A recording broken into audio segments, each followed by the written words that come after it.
acompaña el licenciado... This call is now being recorded. Bien, y me acompaña el licenciado Marco Balcázar, que es con quien nos escuchaban hablar recién y que puso a grabar esta reunión, a quien le agradezco muchísimo que esté acompañando en la asignatura en este nuevo plan. Y bueno, voy a comenzar hablando un poco de las condiciones, o sea, para que si bien todo está subido al aula virtual, en general suele haber algunas veces todavía en algunas dudas acerca de la promoción, no promoción, las notas, promedio, o sea que comentamos un poquito eso y después ya entramos en sí en la asignatura concretamente. Por ser una asignatura semestral o cuatrimestral y no tener actividad práctica, eso hace que pueda ser promocional. Promocional, ya saben, como ya lo han hecho en otras asignaturas o materias, es promoción total. Eso significa que promoción total son 2 parciales, quien saca promedio de 7. Quiero insistir mucho en esto de la nota. Como son solo 2 notas, existe la posibilidad de que quede, por ejemplo, un 6 y un 7. Vamos a dar ese ejemplo clave. Eso te da 6,50. No se redondea para arriba. En consecuencia, ténganlo en cuenta. Hay que llegar al 7 o, por supuesto, o más. Quien logra el promedio de 7 o más, en forma directa, ¿qué quiere decir en forma directa? Que tienen que sacar esa nota en la fecha de los parciales, no con los recuperatorios. ¿Estamos? O sea, en el día que se toma el parcial, en esa fecha se sacan la nota, no con ausentes, recuperando un aplazo, después lo recupero. O sea, en forma directa logran el promedio de 7 y ustedes adquieren la promoción total, absoluta. La materia está terminada. No hay coloquios, no hay trabajos prácticos, no hay ningún otro tipo de actividad. Ahí se terminó la materia. En consecuencia, eso debe quedar muy claro porque pues siempre hay quienes consultan. Si tienen dudas, lo mismo consultarán, no hay ningún problema, se contestará, ya sea por el aula virtual, mail o por donde corresponda. Segundo, obviamente hay un recuperatorio. Esto implica, al ser solo 2 parciales, todo el mundo tiene que tener hecho y aprobado los 2 parciales. Nadie puede regularizar con un solo parcial. Así te hayas sacado un 10 en un parcial. Si el otro está ausente, ¿sí? O aplazado y no se recupera, obviamente quedas libre. Eso también es muy importante. Marco, ya lo vienen haciendo en otras materias, pero quiero insistir para que no queden dudas respecto a eso. Entonces, todo el mundo, si en algún parcial, ya sea porque fue un aplazo o no pudo ese día por lo que fuese que te suceda, que no pudiste asistir al parcial, sí o sí lo recuperan. Ahora, por más que toda información va a estar siempre en el aula virtual, confirmo, y eso no significa que siempre, con tiempo de haber algún problema en la escuela, por lo que pudiese suceder, se avisa con tiempo. Entonces confirmamos las fechas. El primer parcial va a ser el 27 de mayo. 27 del 5, o sea, el 27 de mayo. Los parciales se van a tomar a las 9 de la mañana, todo eso, acuérdense, cerca de la fecha se informa con absoluta claridad, pero para que ya lo tengan y de esa manera lo vayan agendando. Primer parcial, 27 de mayo. ¿Qué unidades, ustedes lo tienen en el programa que está cargado, qué unidades van a entrar en ese primer parcial? Desde la 1 a la 5 inclusive, o sea, las 5 primeras unidades. Es para que ya ustedes vayan teniendo en cuenta cuáles son los temas que van a estar desarrollados a esa altura para poder hacer ese parcial. De la 1 a la 5 inclusive. Segundo parcial, el 17 de junio. 17 de junio. Como son un total de 9, van desde la 6 a la 9ª unidad. O sea, el resto del programa. De la 6 a la 9. Eso es, con lo cual tienen los 2 parciales.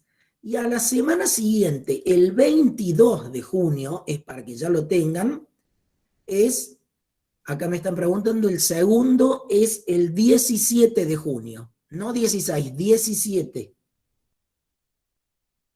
Ahí viene el chat, la pregunta, o sea, lo repito. 17 de junio, segundo parcial. Y el 22 de junio, el recuperatorio. Con eso ya tenemos, digamos, las cosas importantes que siempre uno quiere saber para, de última, tener en cuenta qué temas van, cómo van, organizarse. Entonces, salvo que hubiese alguna pregunta, pero está todo puesto y va siempre a ir colocándose toda duda o lo que fuese, siempre se va a poner si hay un meet cuándo, con anticipación, en qué horario, qué día, o sea, todo se va a ir avisando y los temas se van a ir subiendo. ¿Cuáles son los días que, si bien ustedes ya lo saben, ustedes ingresan, acá me preguntan, consulta que si los condicionales pueden rendir los parciales?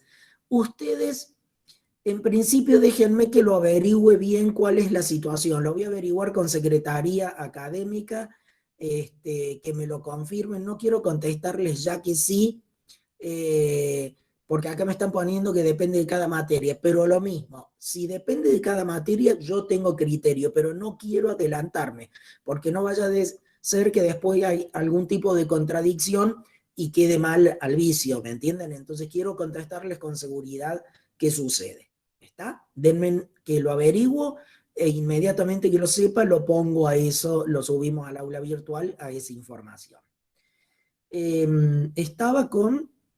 perfecto.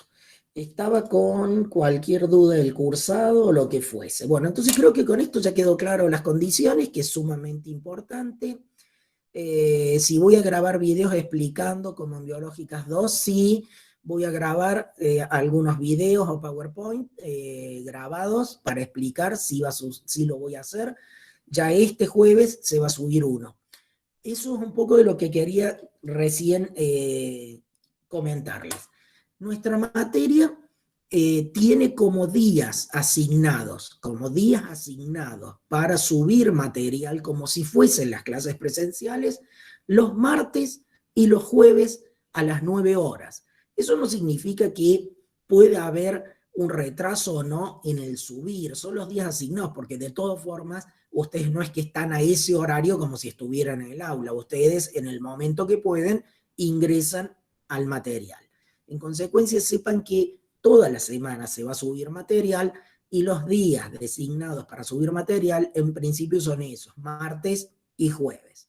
El material se va a ir repartiendo entre esto que son material que está subido en forma de PDFs, o sea, el material escrito, y va a haber material grabado, va a haber algunos videitos en los cuales yo voy a dar explicaciones del tema, donde siempre va a ser sobre el material que ya está subido y yo voy a dar la explicación de la intensidad o profundidad que quiero que ustedes tengan sobre eso. Muchas veces cuando uno sube un material, sobre todo en esta materia que por ahí aparecen nombres científicos de microorganismos, que en muchos de los casos solo pretendo que conozcan algunos muy importantes, como lo voy a hacer hoy comentando, qué sé yo, uno tiene que saber que existe la bacteria que produce el tétano, pero no me hace falta conocer el nombre científico de un montón de microorganismos o bacterias, porque claramente voy a explicar que no es ni minimizar ni mucho, sino acotar que esta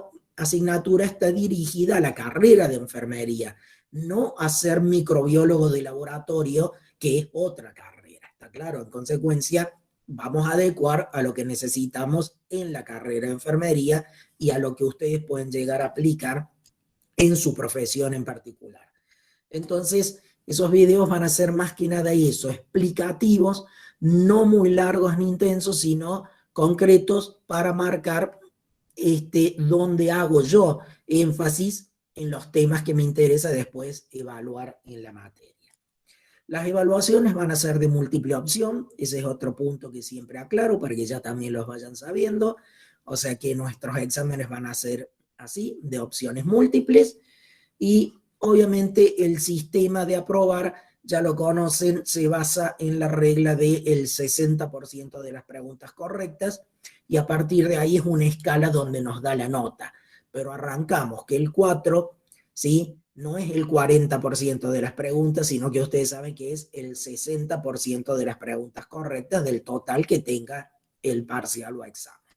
¿Estamos? Bien. A mí en principio, como ya no están en primer año, que es cuando recién arranque, tienen muchísimas más dudas, ya han cursado, ya han pasado por una serie de cosas, ya han hecho experiencia. Esto nos lleva a que ya de alguna manera es más fácil entender todo esto que estoy explicando, salvo que viese acá en el chat o me quisieran comentar alguna pregunta muy concreta. Me parece que más o menos está aclarado todo, y sí comenzaría con la clase específicamente. Sí, acá hay algunos que obviamente han entrado un poquito más tarde, me preguntan si se promociona. Sí, sí se promociona. Después coméntense entre ustedes, y sí, y es directo. Bueno, voy a no continuar repitiendo eso y arranco con la explicación del capítulo 1 y algunas cositas que ya están subidas en el capítulo 2, que muchos por ahí no lo han leído porque es reciente subido, pero es el inicio. Quiero hacer una introducción a los que me preguntan si hay clases obligatorias.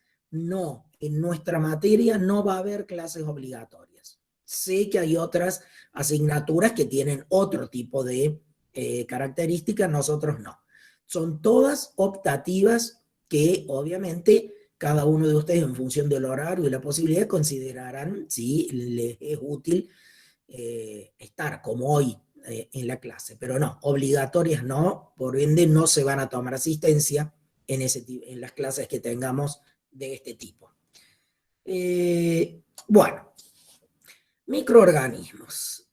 Yo acá lo que más me interesa tratar es de arrancar con el concepto de que obligadamente voy a tener que mencionar la pandemia del COVID, pero no es que me quiera obsesionar y arrancar con algo que de alguna manera lamentablemente ha hecho que un serio problema que enfrenta la humanidad en este momento nos hayamos vuelto una especie de especialistas en virus y en microorganismos todos, lo cual por supuesto que no es cierto. Ni siquiera yo me considero ningún tipo de especialista, por más que dicte la materia. Algún conocimiento tengo, obviamente, pero no me considero especialista ni que domine el tema. ¿Qué quiero decir con esto? Que creo que antes de la pandemia, de casualidad, que todos hablábamos un poco de virus y bacterias, ¿sí?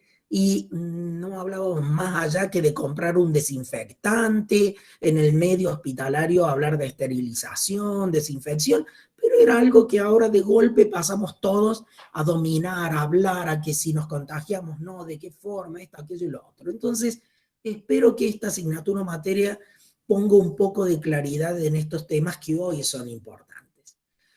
Es tan sencillo hablar del mundo microbiano que simplemente significa todo aquello que nosotros no tenemos capacidad de ver. O sea que estamos estudiando ¿a qué? Aquellos seres vivos y aquellos que no estamos seguros si son seres vivos específicamente, que son los virus, que tienen un tamaño tan pero tan pequeño que obviamente no los podemos ver. La humanidad por muchos siglos no tenía idea de que existían. Hay quienes inclusive generaron de las más diversas teorías. Entonces yo subí un material que inclusive hay quienes me preguntaron si eso era material de estudio o era una especie de referencia de toda la materia. Yo contesté que era ambos. Va a servir como material de estudio y va a ser de alguna manera la base de la que se trata el total de la materia en general. Entonces fíjense que ahí arrancaba mostrándoles desde cuándo están los microorganismos en nuestro planeta. Son los más antiguos de todos. Eso hace de que en términos generales la antigüedad de nuestro planeta es de unos 4.600 millones de años. Estoy repitiendo lo que ustedes tienen en ese material. Y más o menos hace 3.600 millones de años aparecieron las primeras formas de vida de nuestro planeta, que son las que conocemos hoy como bacterias. ¿Por qué? Porque son organismos unicelulares, unicelulares procariotas. ¿Qué quiere decir eso? Tema que está en nuestra materia.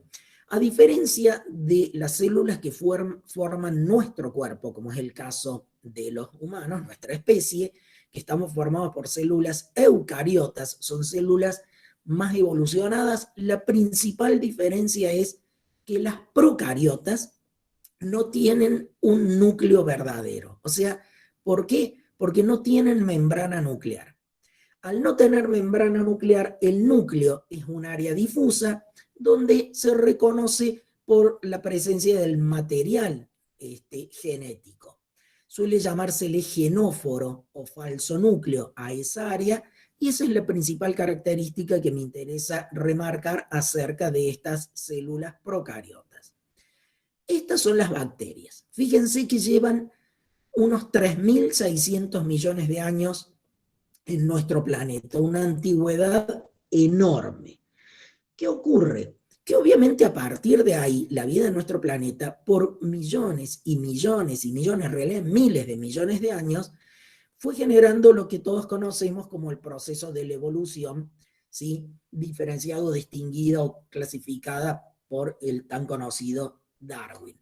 El punto es que a partir de ahí, en determinado momento, empiezan a aparecer el resto de los seres vivos que pasan del agua, que es a donde se originan los océanos primordiales, la vida de este tipo unicelular, y de ahí llegamos hasta hoy con los diferentes reinos, animales, vegetales y toda la gran diversidad de seres vivos que nosotros conocemos.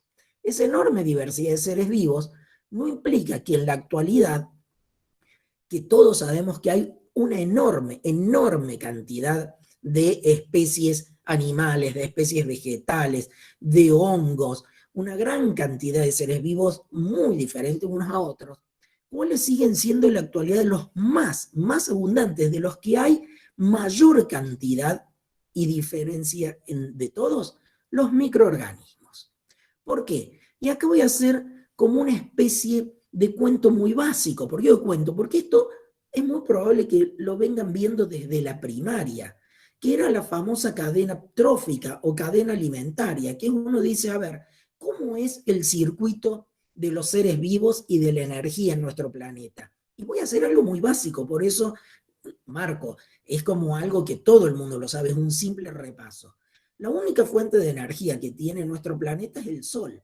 Entonces, para poder generar vida en nuestro planeta, debe haber seres vivos que tienen que tener la capacidad de transformar esa energía, la del Sol, en energía química, para que de ahí pase a ese, ¿sí?, circuito, que es lo que llamamos cadena alimentaria, alimentaria o trófica.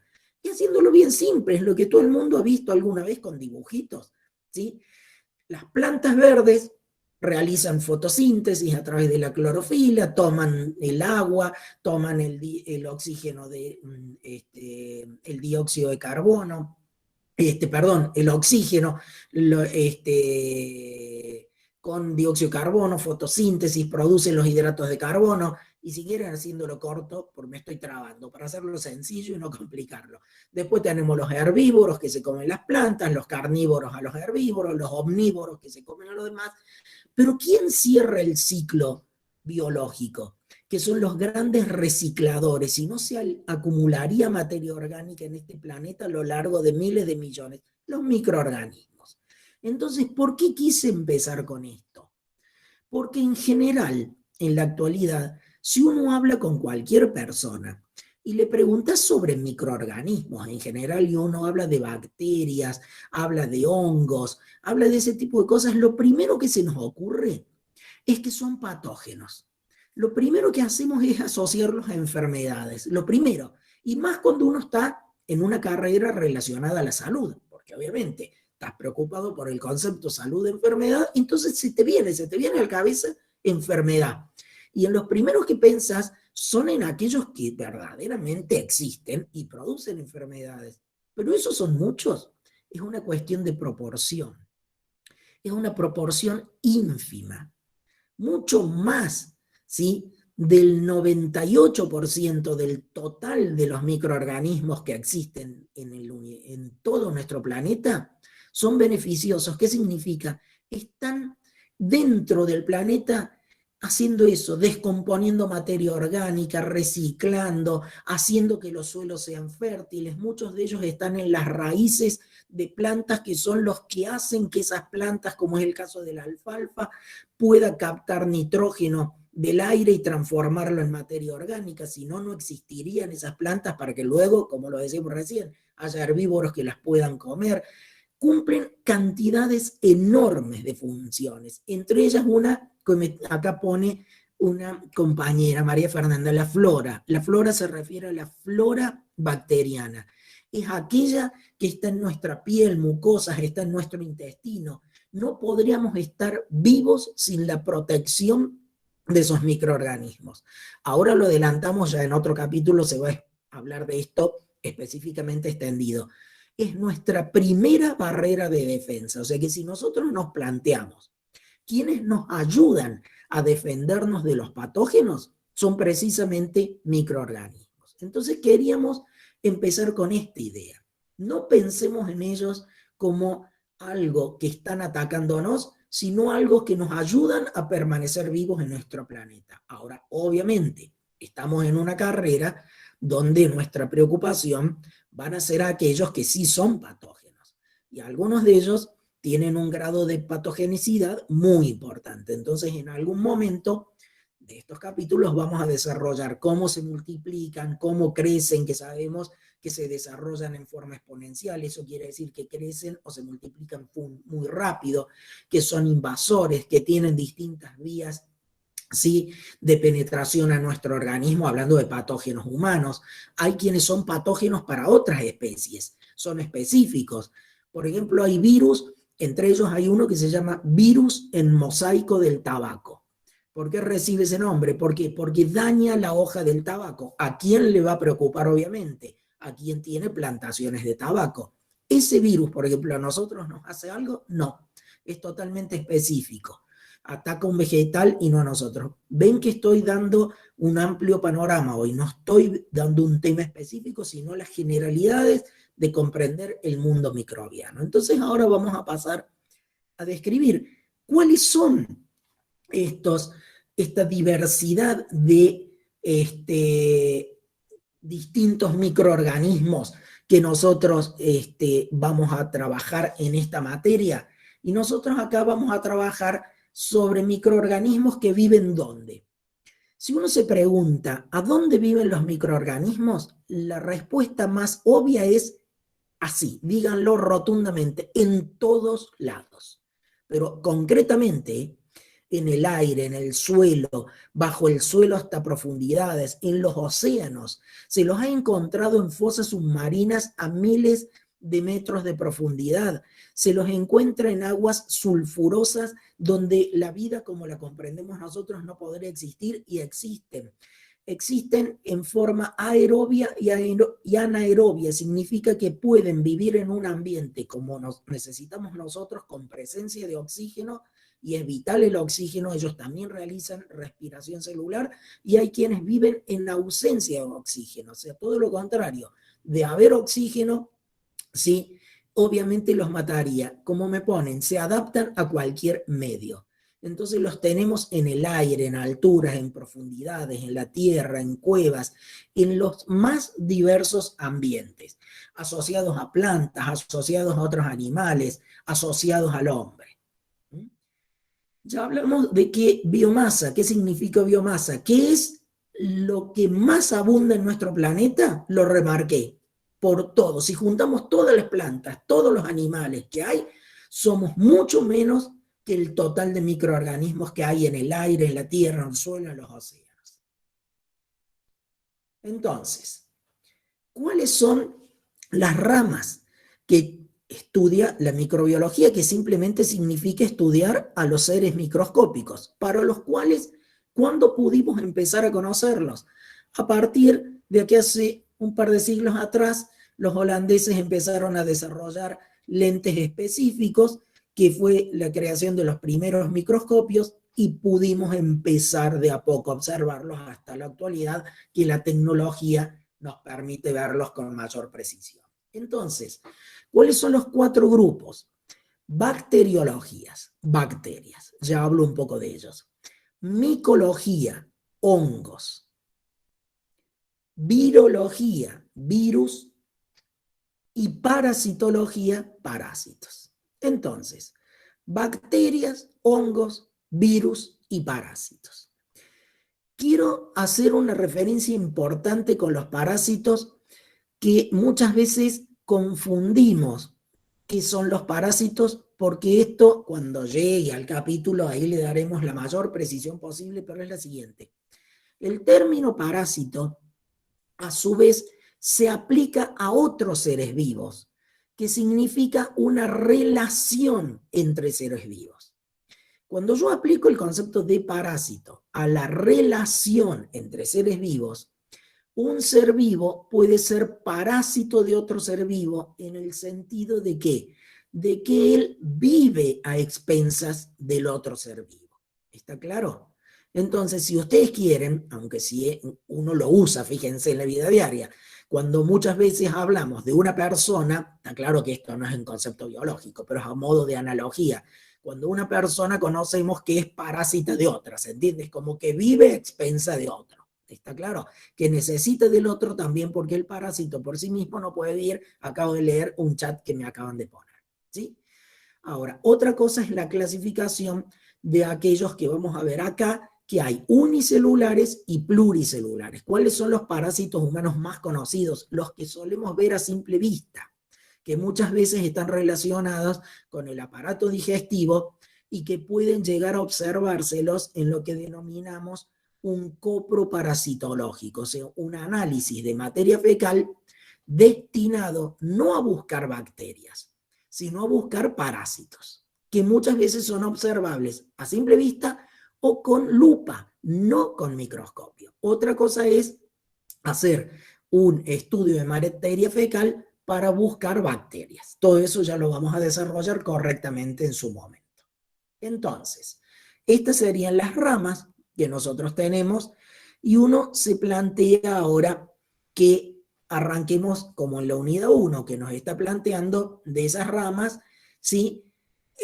Nos dice, si alguno sigue el programa reseña histórica, no es necesaria, está puesta como un mínimo a modo de entender de que obviamente lo único que me interesaba es saber que para entender o conocer los microorganismos necesitábamos haber desarrollado tecnología para observarlos. ¿Cuánto miden los microorganismos? ¿Sí? Acá me pregunta, ¿cómo a simple vista son tan grandes? Hablaba de los parásitos, contesto esa pregunta. Hay parásitos, ¿sí? Como los oxiurus, o ni hablar, vamos a hablar del más elemental de todo, la que se llama lombriz solitaria, que es la famosa Taenia saginata, que es conocida con el nombre.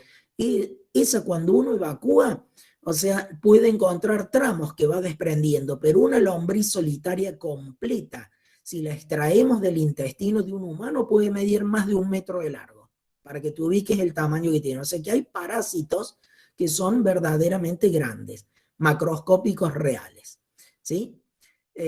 Acá está, acá quien pone que vio una en formol, exactamente, están puestas en muchos, inclusive museos como en el Clínicas, en Hospital de Clínicas, donde están para observarlos y podés ver el tamaño, y ahí sí que te impresiona pensar que uno puede haber vivido teniendo una de esas en tu intestino, o sea, conviviendo como un parásito adentro tuyo.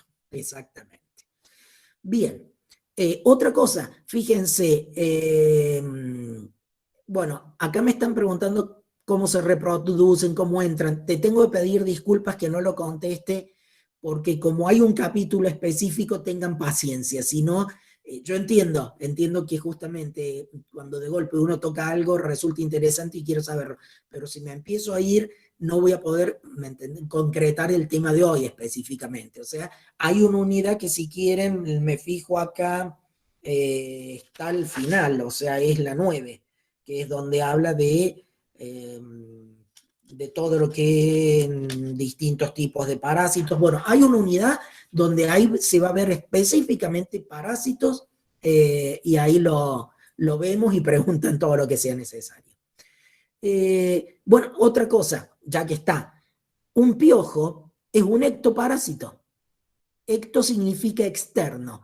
Lo podés ver perfectamente, es un parásito. No siempre piensen que un parásito es algo que está en el interior de nuestro organismo. Los que nos preocupan, obviamente, son muchos que pueden estar circulando en sangre, alojarse en órganos particularmente. Acá me ponen también garrapatas.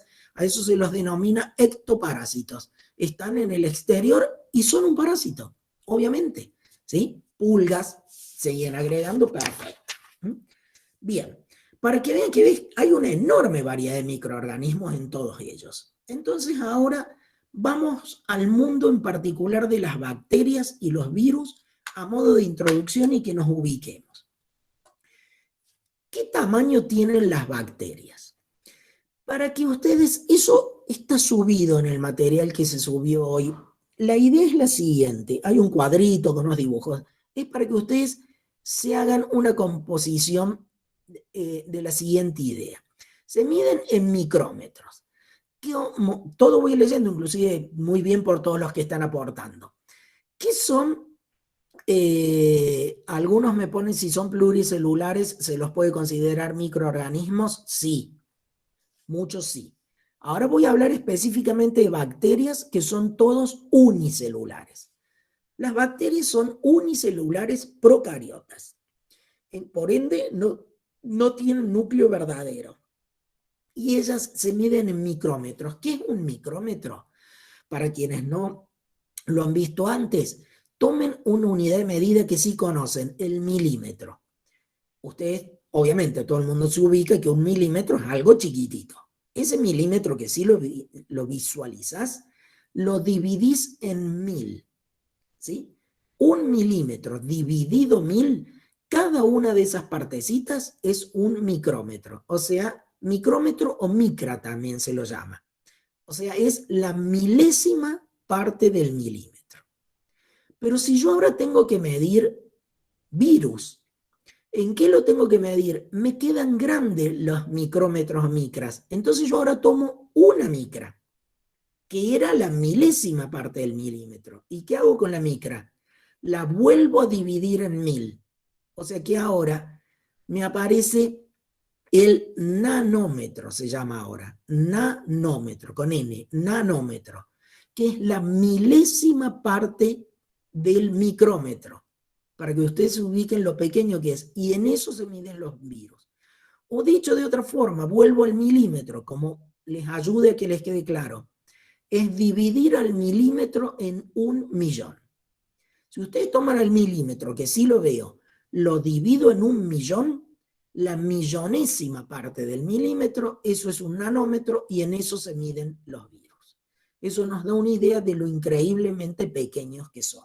Solamente se los puede llegar a observar con microscopía electrónica, no con microscopios comunes, ¿está? O con tecnología especial. Para lo cual, inclusive en el caso de las bacterias, para poder visualizarlas correctamente hay que teñirlas. Entonces, ¿qué caracteriza a una bacteria? Vamos acá, que estamos en el capítulo 1, donde nos habla de nomenclatura de la bacteria, estructura celular, membrana, apéndices, porque hoy teníamos que desarrollar la unidad 1. Las bacterias, está subido en el material, lo pueden buscar donde quieran, googlean y van a encontrar gráficos, dibujitos de bacterias, es una célula. ¿Qué voy a ver? Y voy a ver, obviamente, voy a ver la membrana celular como en una célula, voy a ver adentro los organelos celulares, o sea, tiene los organoides como cualquier célula, necesita generar como cualquier célula metabolismo interno, es un auténtico ser vivo. Y esto es muy importante que lo recuerden. Hoy, con esto que hablaba de la pandemia al comienzo, hay mucha confusión en el planeta. Todo el mundo empezó a hablar de microorganismos y se ha hablado demasiadas cosas erróneas por todos lados que confunde a la población. Los virus son una cosa, las bacterias son otras. Yo ahora hablo de bacteria. La bacteria es un auténtico ser vivo, es una célula. Si le doy precisión, digo que es una célula procariota. ¿Qué quiere decir procariota? Que no tiene núcleo verdadero. No me interesa profundizar más. Acá, ¿me entienden? Hay más diferencias, pero no nos interesa llegar a ese detalle. El punto es que esa célula, sí o sí, primero me pregunto, ¿cómo se multiplica o divide? Cosa que está para la unidad que sigue, pero lo adelantamos hoy, ya está puesto en la 2. Se divide por lo que se llama fisión binaria. O sea, es una reproducción asexual. No hay sexo en las bacterias. En consecuencia, una sola célula, la cual la llamamos célula madre, se divide en dos células hijas. ¿Cómo son las dos células hijas? Idénticas a la célula madre porque tienen la misma carga genética. O sea, simplemente se produce una división que se llama división mitótica y de la célula madre aparecen dos células hijas. En consecuencia, tal cual como acaba de poner acá Silvana, mitosis. Entonces ahí tenemos el proceso. ¿Cómo le llamamos específicamente acá esa mitosis? Fisión binaria. ¿Cada cuánto tiempo se dividen? O sea, ¿cuál es el tiempo de vida normal que tiene una bacteria? Para quienes no lo conocen va a ser curioso. Una bacteria como tal viven en general muy poco. Hay muchas especies distintas, hay una variedad, pero muchas viven no más de media hora. O sea, ¿qué quiere decir? Que si en este momento, una célula madre acaba de dividirse en dos células hijas, acabamos de tener dos bacterias nuevas. Dentro de media hora, esas dos bacterias ya se dividieron de vuelta, cada una en dos de nuevo, pasamos a tener 4 si ustedes quieren, ¿sí? O sea que su tiempo de vida fue más o menos de media hora. Hay quienes viven un poco menos, pero no significa que murió. Es como que van reproduciéndose todo el tiempo. Esto hace que cuando lleguemos a ese punto en la materia, van a entender que un proceso infeccioso es un proceso rápido. Cuando ingresan bacterias, imaginemos, por ejemplo, que vos tengas una angina con placa, una angina bacteriana, que se te forman placas en la garganta, para decir una infección relativamente común, conocida. ¿Cómo se empiezan a multiplicar a esa velocidad? Yo los invito a que ustedes hagan la prueba en su casa. Si quieren, agarran una calculadora o lo van haciendo a mano. Fíjense que si yo digo que cada media hora, ¿sí? Cada angina puntácea que me pusieron, sí, exactamente. O sea, que empieza a formar placas, o sea, que son colonias de bacterias. Si yo digo que cada media hora, eso significa que lo hacen 2 veces por hora. Se dividen dando el doble. O sea, fíjense, lo hago rápido acá y después hagan el ejercicio ustedes. O sea, yo arranco de una. A la media hora tengo 2, para solo arrancar de una.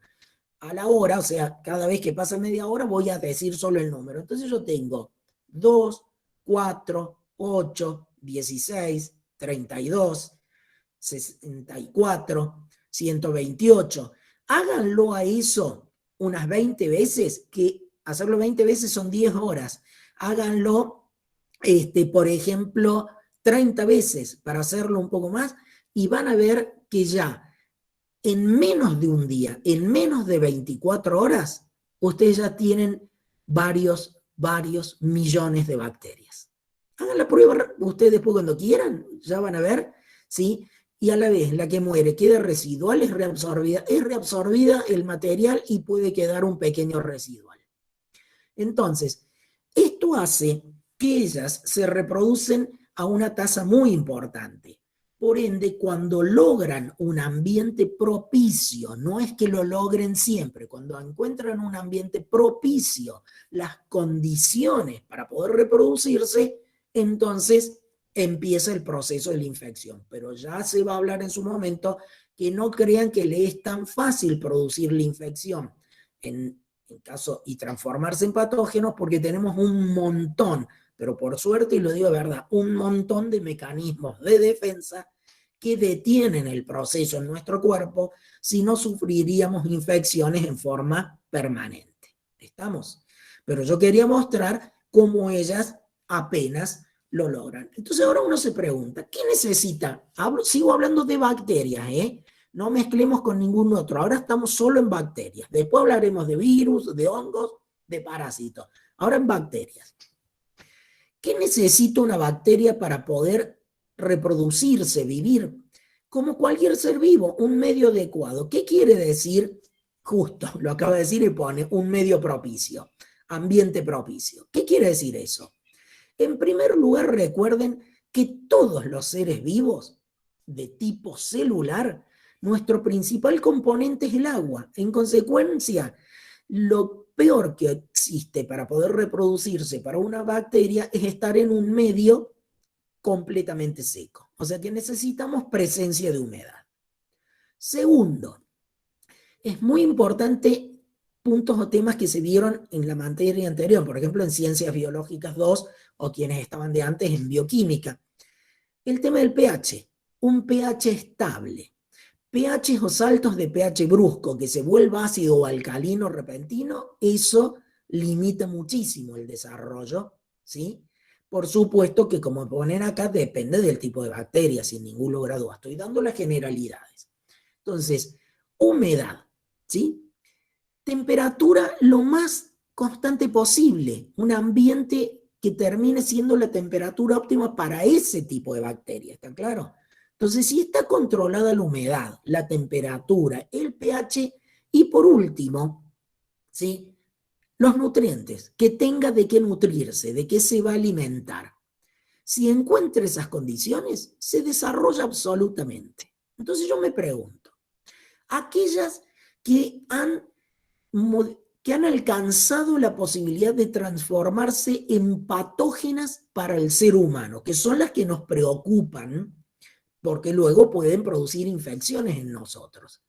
Esas bacterias, ¿qué piensan que es nuestro cuerpo para ellas?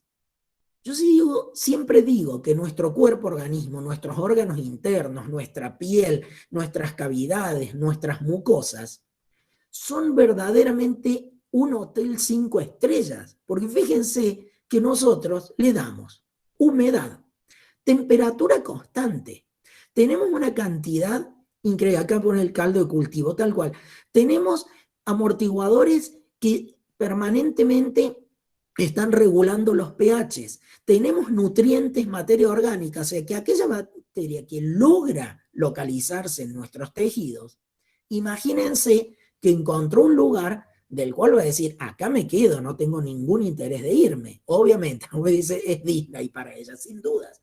Están más que felices. Claramente encontraron el lugar absolutamente adecuado. Entonces, por eso es que hemos desarrollado una relación simbiótica en la cual ambos nos favorecemos ¿con qué? Con un grupo grande de bacterias que hemos permitido mutuamente unos convivir con el otro. Ellas conviven con nosotros y nosotros nos permitimos convivir con ellas. O sea, ¿dónde? En nuestro tracto digestivo, en toda nuestra piel y mucosa, que ese es el concepto de flora que se verá en detalle. Hoy estoy dando toda esa introducción general, como les dije, que llegamos que exactamente a patogénicas, que no son patógenas. Sin embargo, en función de lo que me van poniendo, que están muy bien orientados, nuestro intestino tiene una gran cantidad de una bacteria que a nosotros nos ayuda muchísimo en el proceso digestivo, que es la Escherichia coli. Sin embargo, esa misma bacteria que es simbionte y que convivimos con ella en perfecta coordinación y relación, puede volverse patógena de acuerdo a ciertas condiciones. Hay momentos que nosotros cambiamos, ¿sí? Y nos puede enfermar como nos ponen. Cambiamos las condiciones de pH por medicamentos que estamos tomando, por otro tipo de patologías que pueden estar ocurriéndonos, y entonces aumenta, ¿sí? Y eso hace que provoque una infección. Acá también me menciona el caso de las infecciones urinarias. Hay bacterias que conviven, ¿sí? En la última porción de la uretra, que es a donde corresponde que haya flora, y a veces proliferan, ascienden y llegan hasta la vejiga y se transforman en una infección. Todo eso está en un capítulo específicamente. Entonces, siguiendo. ¿Qué forma tienen? ¿Qué forma? Ya vimos dónde viven, cómo viven, qué hacen y qué necesitan para vivir.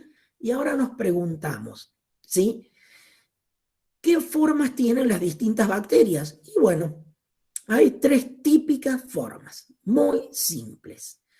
Unas son completamente redonditas. Le decimos redonditas, en realidad son más bien tipo esféricas. Se llaman cocos. Hasta los nombres te ayudan a definirlos. Entonces, aquellas que son esféricas o redonditas, cocos. Fíjense que a la hora de ponerle nombre, el nombre científico a muchos de estos grupos, reciben ese nombre que te indican a qué familia pertenecen, como si vos dijeses un estafilococo, un estreptococo, un neumococo. El poner esa terminación coco te está indicando que pertenecen a ese grupo de bacterias. Luego están las típicas que son alargadas, que se dice que tienen forma de bastón, o sea, es simplemente una forma alargada. Estas son los bacilos. ¿Está? Entonces, bacilos.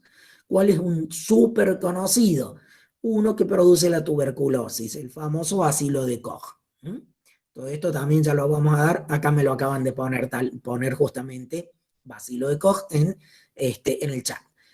Y luego están las típicas que tienen forma espiralada o circular, como que se enroscan, son más largas y que suelen llamarse espirilos. Entre ellos hay algunas espiroqueta pálida, algunas que producen venerias en forma de tirabuzón, como me están poniendo acá. Entonces, con eso estamos viendo las morfologías, los diferentes tipos de bacterias, dónde viven, el ambiente. Y ahora quisiera llegar a algo específico que sí es un tema que creo que hace falta que lo sepamos. La última forma que me estás preguntando acá se llaman espirilos, de espiral, espirilos.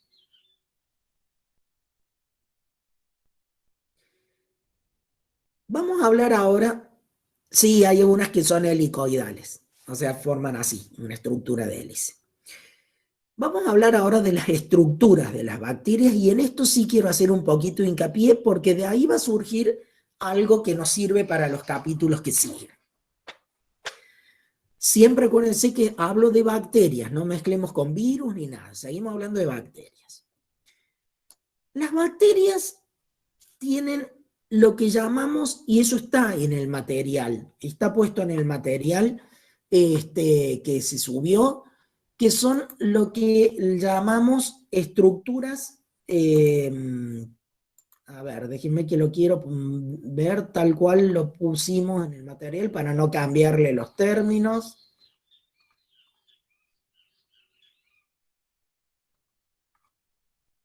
Denme en un segundo, estoy buscándolo acá.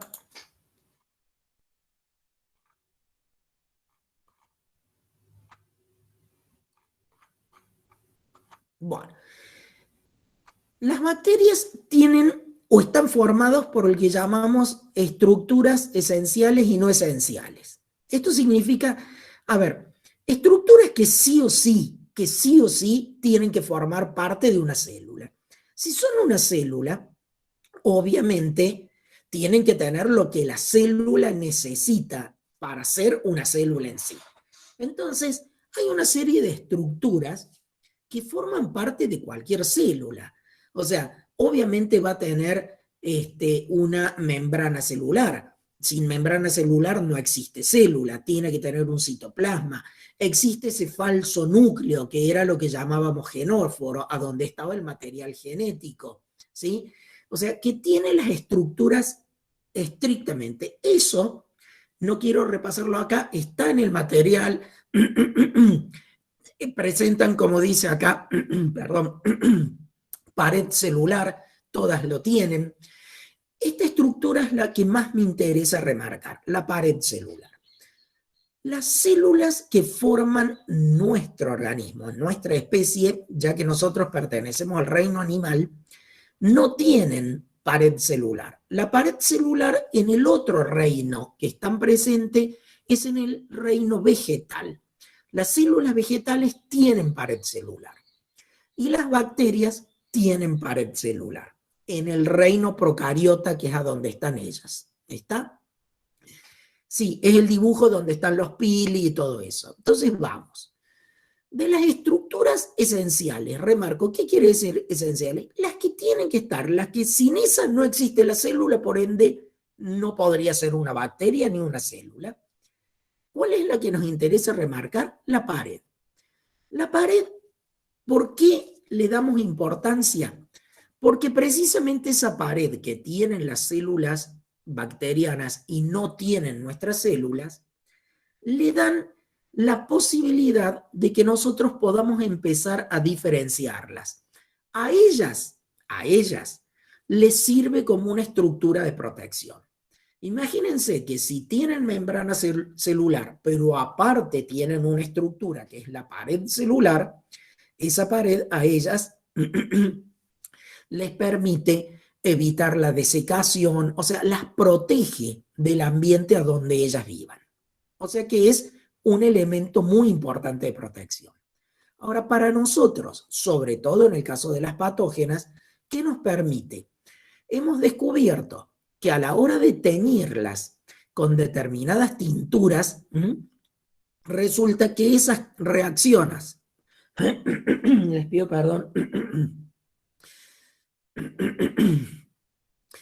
las tintas que se usan para teñirlas, la toman de distinta manera en función de la composición química de la pared. Hay dos grandes grupos de bacterias.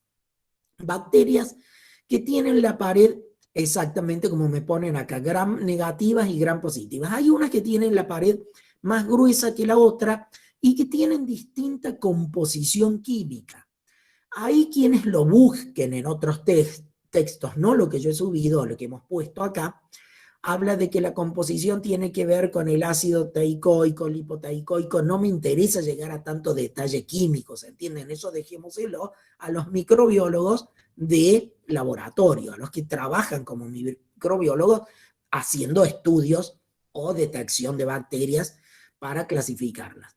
Yo solo quiero que sepamos que la distinta composición y grosor de la pared hace que cuando se las tiñe toman distinta coloración. Esa coloración, que puede ser más roja, rosada o más violeta, a la hora después de verla en el microscopio, hace que las dividamos en esos dos grupos. A una la llamamos gram negativa y a las otras son gram positivas. Sí, tal cual como me lo están poniendo acá, lo de grueso son las positivas, la tinción de gram. A esto se le llama tinción de gram. ¿Y qué hace el que ya las dividamos en ese gran grupo? Que ya nos permite saber en forma general, todavía no la conocemos, yo le llamo con nombre y apellido, no sé exactamente qué género y especie es, pero el saber que sea gram negativa o gram positiva ya te permite, por lo menos en determinadas infecciones, dar ciertos antibióticos de amplio espectro. ¿Qué significa amplio espectro? Que sirven para un espectro amplio de bacterias diferentes, pero que sabes que son o para gram negativas o gram positivas. Entonces ya podés empezar a atacarlas con un antibiótico que, al menos sabiendo que si es gram positiva, va a funcionar para ese tipo de bacterias. O que si es gram negativa, no debería dar ese tipo de antibiótico. ¿Está? ¿Hasta qué? Hasta tener resultados de laboratorio más específicos y que verdaderamente me estén dando cuál es la verdadera bacteria que actúa. ¿Estamos? Y a partir de ahí, vamos a los otros. Gruesa significa espesor. ¿Sí? Es una cuestión estructural, como lo acaba de ponérmelo en el chat. O sea, es eso. La estructura y la composición hace que tenga un espesor mayor en función de los componentes de esa pared celular. Ahora entonces sí, ese era un punto clave, la pared. Vamos a las otras, a las estructuras que son las que cumple alguna función ese grosor. Sí, para la bacteria es solamente una cuestión de más o menos protección, pero en realidad a nosotros solo nos interesa el poder diferenciarlas. Lo tomamos acá y lo damos en función de poder diferenciarlas por el método de tinción. Vamos ahora al tema del resto de las estructuras. Se les llama estructuras no esenciales. Yo suelo darle el nombre de accesorias, no es que se las llama así, se llaman no esenciales. ¿Qué quiere decir? Que no es esencial tenerlos para la vida, o sea, pueden vivir sin esto. Pero si una bacteria agrega estas otras estructuras, le trae ventajas a ella. Entonces, ¿cuáles son estas estructuras no esenciales que realmente hacen que la bacteria logre beneficios en función de su ciclo vital? Por ejemplo, ahí aparece el flagelo. El flagelo, cuando ven el dibujo de la bacteria, es ese como pelo largo, grande. Es una prolongación como pelo. Está formado de proteínas, ¿sí? Es una estructura proteica alargada. ¿De qué le sirve a la bacteria? Que ese flagelo se mueve y le sirve de movilidad. Muchas veces ellas viven en lugares acuosos. En consecuencia, es como un timón y a su vez una hélice propulsora. El moverlo hace que ella se desplace, le da movimiento, entonces puede avanzar, ¿sí? Como si fuese un espermatozoide. ¿Me están poniendo acá? Sí, tal cual. Al estilo un espermatozoide. Entonces le da una ventaja que es, por ejemplo, si ingresa a un animal, ¿sí? Como puede ser en nuestro caso, a nuestra especie, y ella tiene que ir hacia determinados tejidos por medios líquidos, se moviliza con mayor facilidad. ¿Qué otra estructura tienen? La que se llama cápsula, ¿sí? La cápsula es otra capa que recubre a la bacteria, donde esta cápsula, Marco, es una estructura accesoria, o sea, no esencial. Acuérdense que yo le estoy llamando accesorio, es como tener un accesorio que le agregas. ¿Qué ventaja tiene la que agrega la cápsula? Es para protección de ella misma. Evita a ella, ¿sí? Le evita ser fagocitada por los anticuerpos. O sea que las únicas, y esto sí les pediría que lo anoten, las únicas bacterias que pueden ser patógenas son las que tienen cápsulas. Dicho al revés, si una bacteria no tiene cápsula, no es patógena. ¿Por qué? Porque apenas ingrese a un medio interno nuestro, los distintos tipos de anticuerpos que tenemos rápidamente la atacan y la fagocitan, ¿sí? Con facilidad. O sea, como están poniendo el tema de ser difíciles o no de matar. Las que tienen cápsulas son más difíciles de matar. Entonces ellas pueden continuar, no significa que lo logren a la infección, pero ya pueden continuar, les da un grado de se llama volverse patógenos o grado de patogenicidad. El otro, entonces en ese redondeando, acuérdense, hablamos de bacterias capsuladas y no capsuladas. Vamos ahora a los que se llaman pili o fimbrias.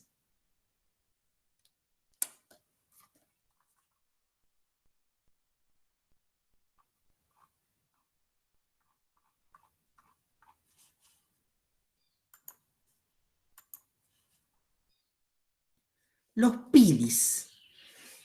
Estos pilis son al estilo el flagelo, están también hechos de proteínas. Por eso lo comparo con el flagelo, pero son chiquititos, ¿sí? Son chiquititos y recubren toda la superficie de la bacteria.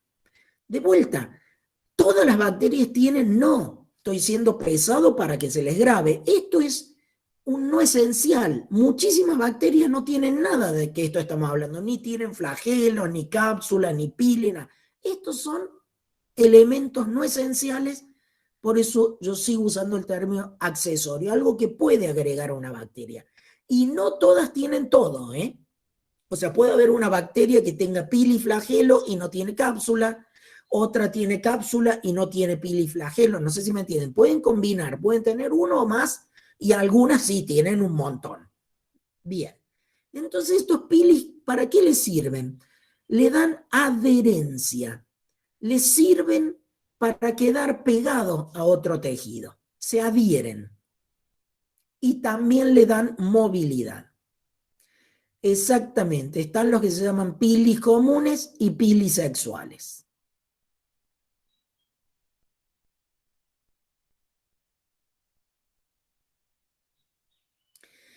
Los pili comunes o pilis comunes, acá está bien lo que dice como accesorios del auto, ¿sí? Un auto viene base, es el auto, ya anda y le sobra todo lo que tiene. Ahora, si vos le agregas accesorios, y bueno, obviamente todos esos accesorios le dan ventajas. Si vos empezás a decir, tengo esto, tiene frenos ABS, tiene aquello, tiene, y bueno, cada vez el auto es más competitivo, es mejor, va a poder hacer más cosas ese auto.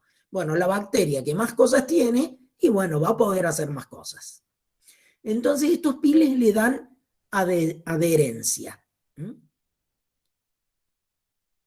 Sí, acá me plantea que si algunos que tienen más de esto son más evolucionadas, sí, de hecho, son más evolucionadas. Bueno, esto de tuneadas, obviamente, sí, ya estamos llevándolos a que quede cada vez más claro. Sí, están tuneadas estas.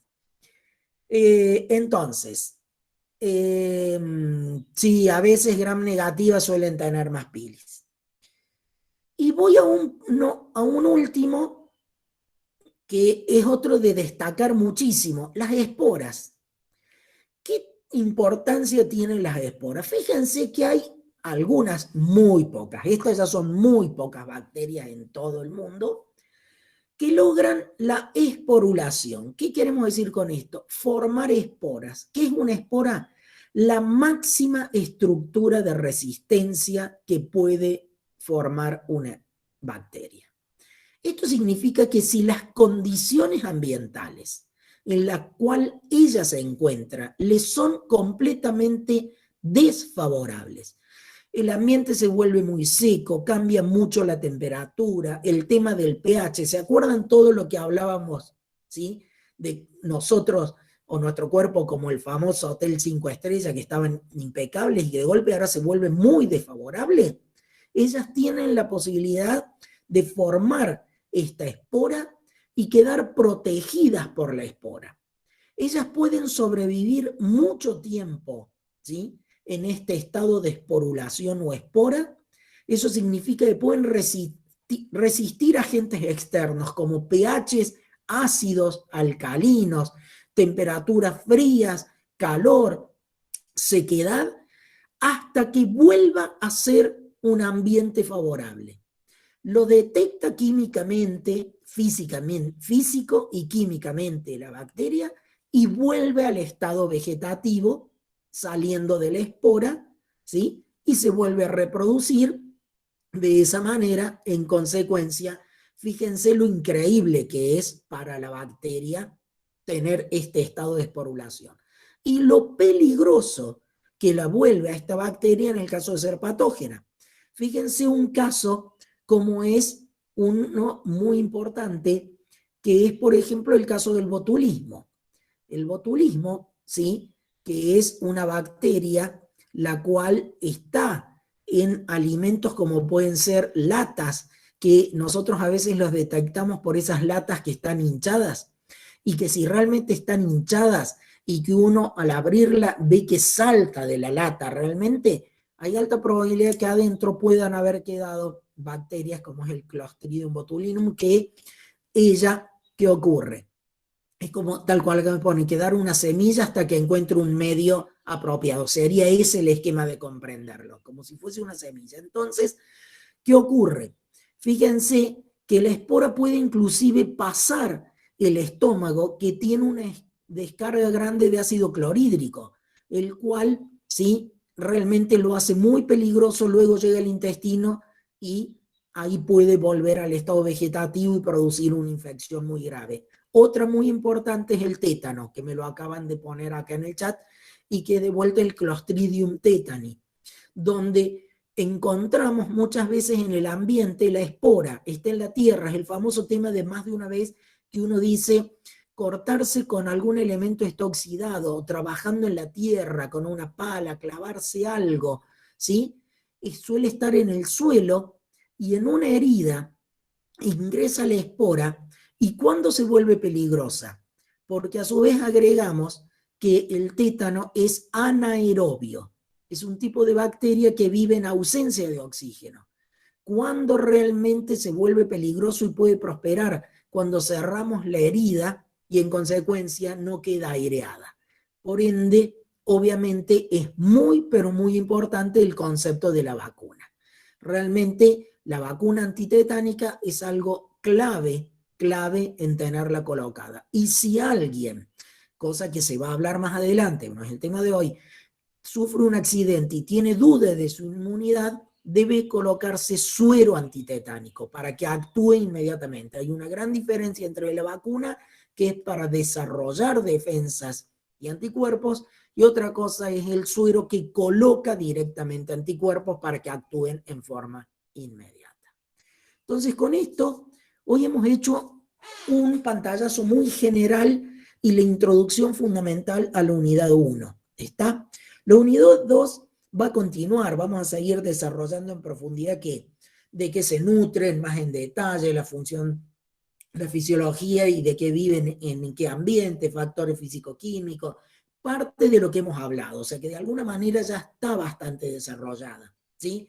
El tema de acidez, alcalinidad, ya voy a agregar algunas cosas más, el crecimiento y multiplicación que yo los invitaba a que fueran haciendo eso de 2, 4, 8, 16, 32, la vayan multiplicando varias veces, duplicándolas, para que vean que después de que lo hacen, si quieren, háganlo 30 veces, para que vean que eso te da menos de un día, porque si lo haces a lo largo de cada media hora, en 24 horas, lo tendrías que hacer 48 veces, y en solo 24 un día ya tenés muchísimos millones que arrancaron ¿de qué? De una sola. Y en una infección nunca ingresó una sola bacteria, siempre ingresaron miles o millones. O sea que si vos empezás de una, no de una, sino de miles o millones, imagínate los millones de millones que tenés en el proceso de la infección. ¿Estamos? Por eso se habla tanto de la reproducción ahora con el tema de la pandemia, de los virus o lo que sea, de esa reproducción exponencial que tanto se plantea ese tipo de formación. En ese caso, la pandemia son virus que se produce de otra manera, y el punto de como me ponen acá, entender de que en una infección es muy, muy importante. Lo último que acaban de aclarar es la intervención temprana. Cuando está avanzada, ya la infección tiene millones y millones de microorganismos. Siempre lo ideal es detectarla lo antes posible y actuar lo antes posible. En el caso de las bacterias, por suerte, tenemos una gran cantidad de ¿qué? De antibióticos. Y cierro el tema de hoy con eso. ¿Por qué? Porque la bacteria es un auténtico ser vivo. Y fíjense que la palabra que hemos puesto, antibiótico, algo que mata a un ser vivo. Ahora, ¿un antibiótico podrá matar a un virus? No, porque los virus no son seres vivos, son estructuras proteicas con material genético. En consecuencia, no son células, no tienen membrana celular, no tienen ribosoma, no tienen citoplasma, no tienen nada, no son una célula, entonces no la puedo matar como si fuese una célula. En consecuencia, ¿sí? Es mucho más complejo tratar los virus que tratar las bacterias. Bueno, me alegro mucho habernos esta vez visto, digamos, cara a cara, que nos hayamos podido conocer. Saben que estoy a disposición de ustedes a lo largo ¿cómo se llama?, de la materia. Vamos a tratar de estar en contacto siempre por los canales del aula virtual, que sabemos que esa es la forma de hacerlo. Les agradezco su presencia y bueno, el material fundamental de estudio es el que vamos a ir subiendo. ¿Estamos? No busquen de otros lados. Si tienen algunas cosas, porque se ha modificado la materia, si algunos de ustedes tienen amigos o conocidos de antes y tienen los apuntes de cuando se dictaba la materia que yo mismo la dictaba, que se llamaba microbiología, les sirve, pero adecúenlo a lo que se sube ahora. La materia ahora me voy a guiar por el material que estamos colocando con Marco en esta plataforma, ya que la materia es nueva ahora. Tiene similitudes sin duda, pero es nueva. Buen día a todos, muchas gracias por haber estado y hasta la próxima. Que anden muy bien. Chao a todos.